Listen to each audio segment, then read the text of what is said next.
So in this video, I'm going to show you how to use a cast diagram. So first things first, we have this question here. We have sine x is equal to a half, and we need to work out the value of x, where x is between 0 and 360. So how a cast diagram works is effectively, it's like a little diagram where we can display the angles in a visual way. And if we start on the right side here, we start here, we go 0 to 90 to 180, 270, and then to 360, okay, like a circle. Now, the way it works is each quadrant represents when that trig function will be positive. For example, in where it says A represents all.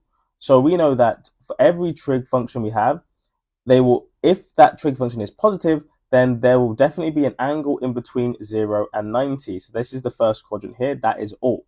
Now S, that represents sine. That means that if our sine function is positive, there will definitely be an angle in this region here.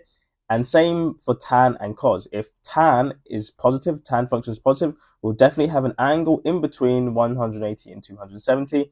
And if cos is positive, we'll definitely have an angle in between 270 and 360. So let's work out this question here. So if we have sine x is equal to a half, then to work out x on our calculators, we would just do the inverse of sine, so sine to the minus 1 of a half, right? And if you do that on your calculator, you will get 30.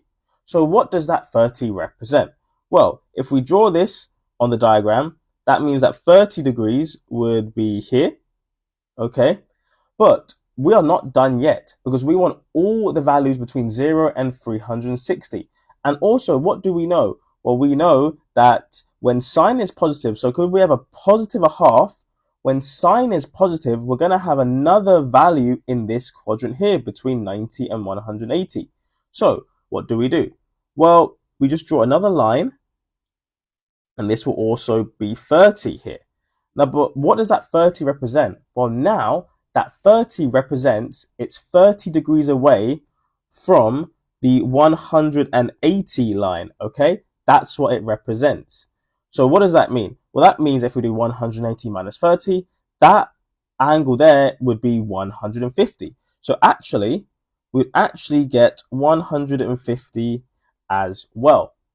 So actually, for this question, x would be 30 and 150. And if you're unsure about that, then you can simply put sine 30 into your calculator and sine 150 into your calculator, and both of those answers will give you a half.